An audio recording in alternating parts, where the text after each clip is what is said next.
Olá, estamos começando mais um programa Jane Aragão Convida. E hoje, nossa convidada muito especial, Lara Esther. Vamos lá, quero saber de você.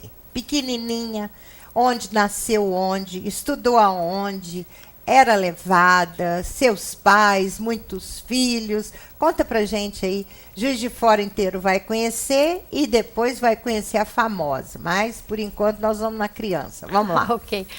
Bem, eu nasci no Rio de Janeiro. Fiquei lá só por 3 anos. E aí meus pais mudaram para São Paulo. Então, virei paulista aos 3 anos de idade. Dá para perceber pelo meu sotaque. E quando nós viemos... E você mora lá em São Paulo onde? Moro na região da Lapa. Ah, na Lapa, tá. E no Rio você morava na Lapa também, não? Não, no Rio eu morava no Jardim Botânico. Rio tem Lapa, né? Tem Lapa, tem. Então no Rio eu morava no Jardim Botânico. É um bairro super gostoso, tem aquela ladeira da Lopes Quintas. E a o gente gostoso morava ali por causa da Quintas também, né? Muito gostoso. Muito gostoso. A gente saía daqui, né? O Josino saía daqui para poder passar o dia no Rio de Janeiro. Chegava na praia, molhava o pé na praia, molhava as mãos, via se o mar era salgado, se continuava salgado, e depois vinha embora de novo com as crianças pequenas. Isso aí eu sempre fui para lá, porque a minha família também ficou lá, né? Meus tios, tia. Então, sua família é grande? Mais ou menos. Lá no Rio eu tenho hoje uma tia, tenho um primo famoso, até o Jimmy, que agora faz programa na Ana Maria Braga, de cozinheiro. Ele de culinária. Muito dotado de várias qualidades, mas ele resolveu seguir essa aí da culinária. E tenho alguns primos. Mas quando eu era pequena, tinha um casal de tio e tia-avós que moravam lá no Jardim Botânico e sempre me chamavam para passar as férias. Então, desde os 6 anos, eu... Embora morando em São Paulo, você passava férias no Rio? Eu continuava passando as férias lá. Inclusive, você não eu ia perdeu sozinha. O vínculo, então, com o Rio de Janeiro? Não, de jeito nenhum. Olha que legal. Nem com o Rio de Janeiro, nem com o samba. Não pode, não. Mas deixa eu te falar, mas você falou que ia sozinha para o Rio? Ia sozinha. Eu sempre fui muito independente. Então, a minha mãe me colocava aqui na rodoviária de São Paulo, aqui não, né? Lá em São Paulo. E a minha tia me buscava na rodoviária do Rio. Olha. E o motorista ficava tomando conta. Minha mãe dizia, não desce do ônibus, hein? Eu não descia, levava um lanche e usava o banheiro do ônibus. Né? Aí depois, conforme eu fui ficando mais adolescente, eu já descia, dava pra descer, tomava uma Coca-Cola, um lanchinho e voltava. E sempre fui... E teve alguma história que te marcou aí quando você era pequena, nessas alturas do campeonato, nesses idas e vindas? Alguma coisa que você falou assim, isso aí eu não vou esquecer, vou lembrar sempre, ou lembra sempre, alguma coisa assim? Sim, por exemplo, eu sempre tive muita vontade de transformar algo que aparentemente era de tristeza em alegria. Olha. Então, quando eu ia para o Rio, a cozinheira da minha tia morava lá há muitos anos e não visitava os parentes.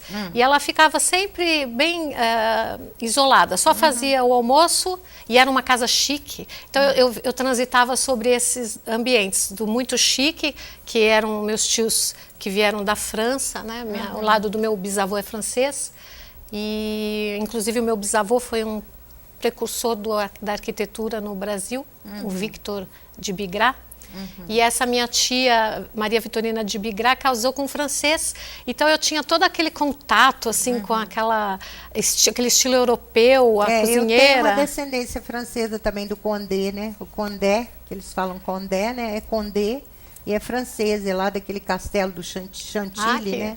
Muito na legal. França, hoje é um museu. Mas isso não me deixava arrogante, nada disso. Pelo contrário, eu sempre fui muito curiosa e sempre gostei de aprender.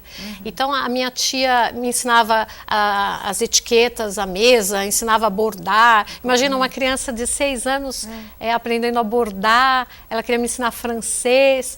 E isso me ajudou muito a querer sempre progredir em termos de Não, mas aprender, eu acho assim, aprender nunca foi coisa, né? A minha mãe me botou a aprender corte e costura, aprender a fazer tricô, aprender a fazer crochê. Eu falei, crochê, eu não conseguia aprender a fazer crochê, porque tinha que contar, tinha que fazer não sei o quê, eu só fazia trancinha. Aí um dia uma amiga minha falou assim, olha, se você faz a trancinha, você faz o crochê. Eu falei, então eu sei Aí fazer aprendeu, crochê exatamente. também. Então, eu aprendi a fazer quadros de tapeçaria com ela. Então, eu me sentia, apesar de ser criança, eu sempre fui mais calma. Evoluída. Eu não ficava agitada. Então, eu ficava com ela, que tinha mais de 60 anos na época. Ela viveu até os 92. E me sentia muito feliz com ela. E com a cozinheira, como eu estava falando, eu queria fazer a cozinheira reencontrar os parentes, que ajudei ela a fazer as unhas, arrumar o quarto dela. E um dia ela até se entusiasmou e foi mesmo visitar os parentes dela. E depois acabou dando um probleminha porque ela ficou triste e até a minha outra tia pediu para que eu não falasse mais nada, para deixar ela do jeito que ela quisesse. Mas isso que marcou a minha infância. Todo local que eu ia, aliás até hoje, né, que eu vou, eu fico tentando transformar algo que alguém está passando, né, por dificuldades para algo mais confortável. E na escola, por exemplo, eu era a que organizava o teatro, fazia as pessoas terem tais papéis, ensinava, motivava. E no lado da minha família em São Paulo, né, minha mãe acabou praticamente nos criando sozinha. Somos 3 irmãs, pro lado do meu pai e da minha mãe. E meus pais se separaram, eu tinha 9 anos. Então eu como que assumi o papel do meu pai para querer, psicologicamente falando, ajudar a minha mãe. E aí ficava aí criando... é que você foi buscar um emprego, buscar alguma coisa? Não, a minha mãe sempre cuidou muito da gente, né? Até foi uma bênção, porque eu pude estudar, sempre gostei muito de estudar, então sempre fui uma das melhores alunas. Estudei nos colégios estaduais, mas na época ainda era de qualidade. O colégio estadual era muito bom, né? Eu estava falando um dia com um entrevistado que eu tive, eu estudei no colégio estadual, fiz aquele exame de admissão, né, que fazia, era um vestibular, né? Era para selecionar, tinha quase 500 alunos para selecionar para 20 vagas, né? Isso. E principalmente na terra onde eu morava, lá em Ubá. Então, que aconteceu? Eu fazia o exame e passava, né? E aí a gente conseguia estudar. Eu vim para Juiz de Fora, fiz vestibular de Direito e passei. Na primeira vez. Falaram, nosso papo é muito bom, nós somos boa de papo, mas eu vou pedir um intervalo, que o nosso tempo já venceu. Perfeito. Então, eu vou pedir um intervalo, já retornaremos. Não, saia daí, é um minuto só.